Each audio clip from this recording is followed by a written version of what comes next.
Hi there, my name is Davina and welcome to my studio. Today I am finishing up a bunch of Assiut masks.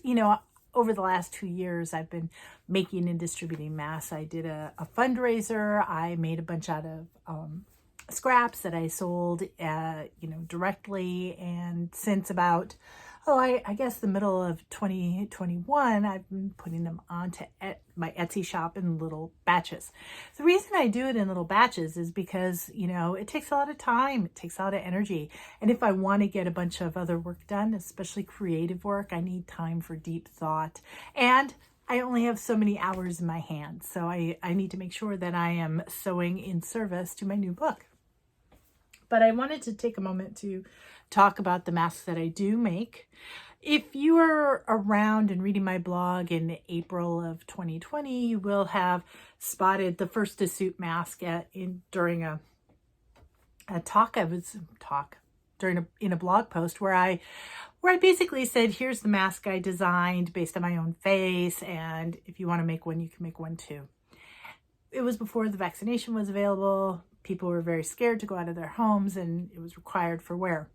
Well, I live in California, specifically in Santa Clara County, where we've never really had a full cessation of wearing masks. We have been wearing masks for, more than 2 years now.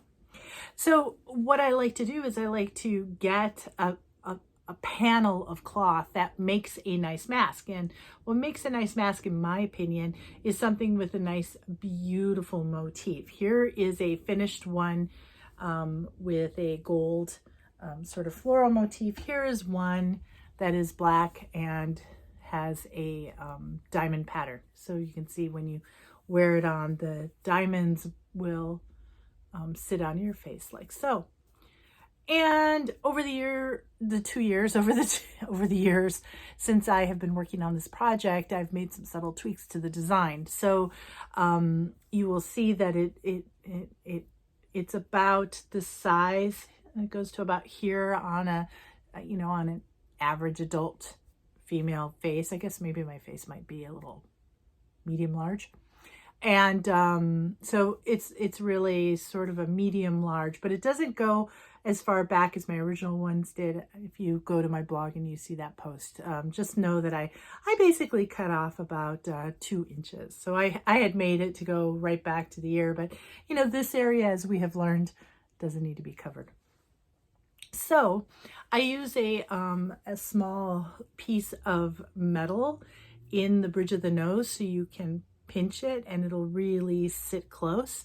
I'm a glasses wearer. I don't have them on now, but I'm a glasses wearer, and this ability to pinch this tight over the bridge of the nose reduces fogging of the glasses.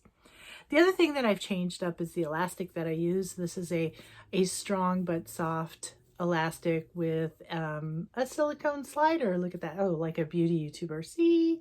With a silicone slider. So you can adjust this and fine tune the fit if you buy one. Some people want to know what the bar inside the nose is. Well, it is aluminum, just like the Assiut stitches, and it's nice and soft on one side. On the underside, it's got the the paper that it was glued to when it was going through its processing line. And I put these silver side up. I slide them into the seam allowance and I give them a nice little bend so that they will have a very crisp, clean fold. All of my masks have cotton, 100% cotton on the inside.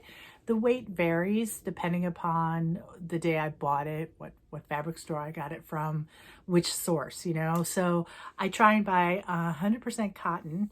The Assiut ground cloth is also 100% cotton, and all of the metal components are aluminum. The stitches in the Assiut are aluminum.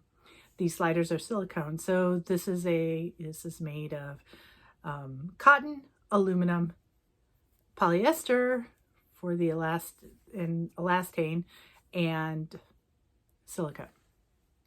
So moving forward, as I get into the deeply involved in the work of the book, I'm going to be doing fewer and fewer of these. And I hope that we're moving to a place in our world where, we're not going to need to have an entire wardrobe of masks, But as long as we are moving into a dance season where dancers still are required to wear a mask coming into and out of their restaurants, at entertainment venues, theaters, places like that, there's going to be some need. And so moving through 2022, as I make costumes for Assiut Belly Dance Costume in detail, I'm going to wind up with a bunch of scraps. And so I'm going to go back to making scrappy masks. So this is the last of the bunch made from fabric I specifically bought to make masks from.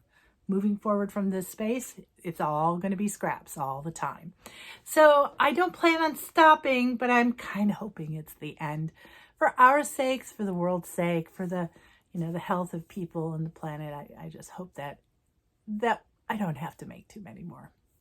Anyways, so that is what's going on in my studio. I hope that you have a great day. I appreciate you coming and joining me for a minute. It wasn't that informative, but if you are interested in making your own masks, I will include some links in the box, the info box, and I'll also include a link to my Etsy store. By the time this goes up, they might be gone. There might be a whole new batch up by then. I don't know.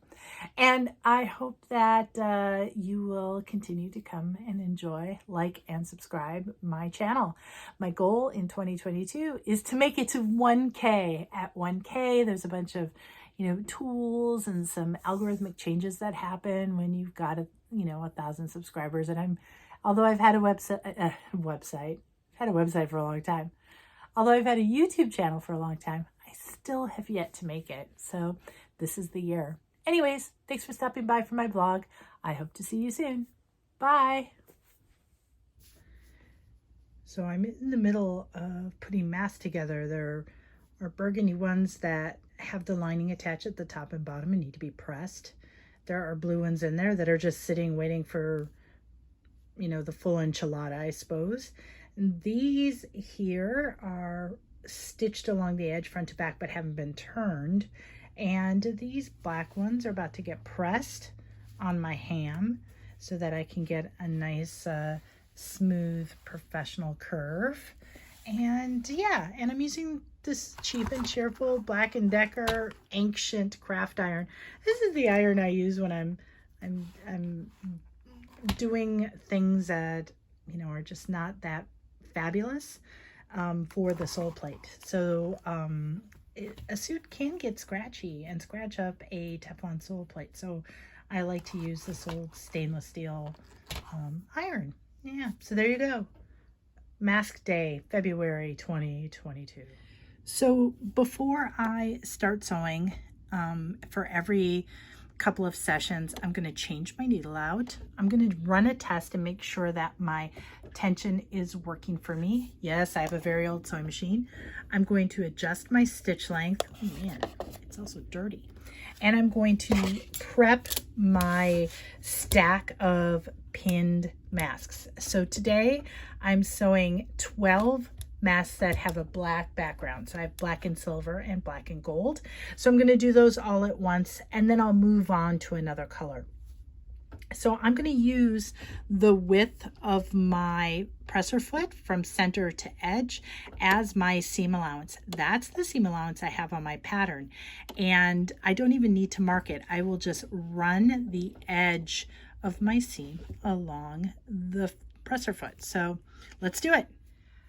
Now that I've pressed these, and you can see how nice and crisp the front face curve is on these masks, I'm going to pin the outside, the fashion fabric, to the inner cotton lining, and I'm going to pin it across the top and the bottom. Now this step actually is the most critical step in this whole process, because if you get the pinning wrong, then the mask won't stitch together and you'll wind up with gaps in your seam. Your seams won't be complete, or the seams will wobble, and when you turn it, you won't get a nice crisp line.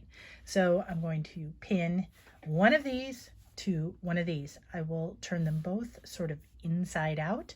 So it'll be sewn seam to sewn seam, and I'll be right back to show you what that looks like. When we take a look at one of these pinned ones, you can see that I have lined up the front and the back at the center seam. So I have made a point of being consistent with pressing the Assiut to the right and to the right as I pin it into place. I start from the center and I work my way out, smoothing, using my gentle smoothing fingers. And yes, I always cut the Assiut a little bit bigger. And the reason I do that is so that I have plenty of space to work with.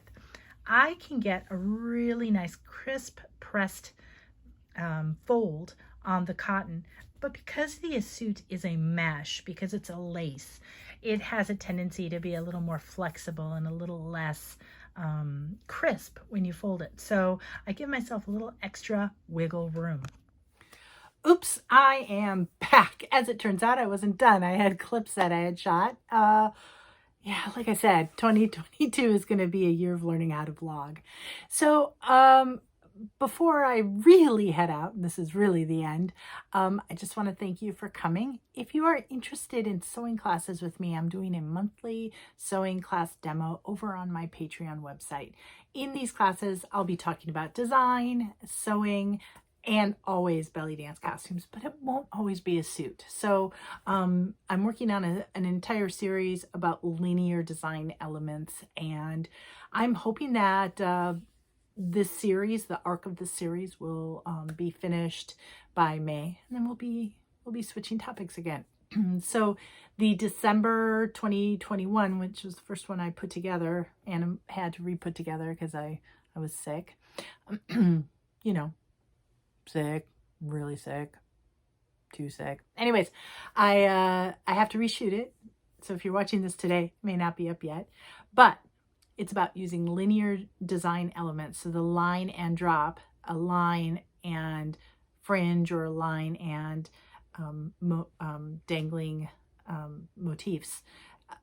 That method, that formula for making a belly dance costume. It can be student grade, it can be super high end, but that formula really works. And I'll be talking about why the formula works and what sort of materials and you can use to do this, to maybe take humbler costuming materials to make a more dynamic costume. In January, unfortunately, my voice was bad. The video turned out nice, but the voice is bad. So I'm going to reshoot that one as well. Again, I was very sick, very, very sick. And I will be reshooting that one start to finish with my better sounding voice. And that one focused on sewing rhinestone chain. Now, rhinestone chain is one of my favorite things to use, and there are some tricks and tips and sort of industrial strength practices that you don't hear about unless you are studying with people who make showgirl, dance wear, stage theatrical costumes. And so I learned these tricks back when I worked at the La Jolla Playhouse back before the turn of the century, right? Anyways, so those tips and tricks and techniques are in the January video. And for February, I will be sharing how you can make beaded ribbon, starting from ribbons, starting from just linear motifs, and how you can apply those and use those. One of the things I really love, just, you know, maybe I'm giving away the big secret, right? But one of the reasons why I like to use embellished beadwork, especially for student costumes and for new seamstresses, is that you can easily remove it from your costume. So for instance, you make your first costume and it's made out of velvet and you want to use a satin ribbon and you want to have rhinestones and beads on it. Well, wouldn't it be lovely if you could just easily remove the rhinestones and beads and put them on your next costume? You know what I mean? So this is a way of future-proofing your costume so that, you know, if you change sizes, if you want to change style, if you want to just upgrade your wardrobe, you'll be able to easily remove those panels, strips, motifs, use them again, replicate them and move forward with a costume that you can be proud of. And so we're going to be talking about embellished ribbons. So Line and Drop is getting reshot. Working with Rhinestones on Chain is getting reshot, and the February 2022 class on embellished ribbons is coming up in about a week and a half. All the details and information, everything will be in the information box below, and those classes are offered through my Patreon, and maybe you'll come and visit me there. I would appreciate your support. Anyways, thank you for being here. If you made it all the way here, you got to give me a thumbs up. And please subscribe, because it really will help me reach my goal of 1,000 in 2022. Anyways, you take care and be well, and I will see you in next week's vlog.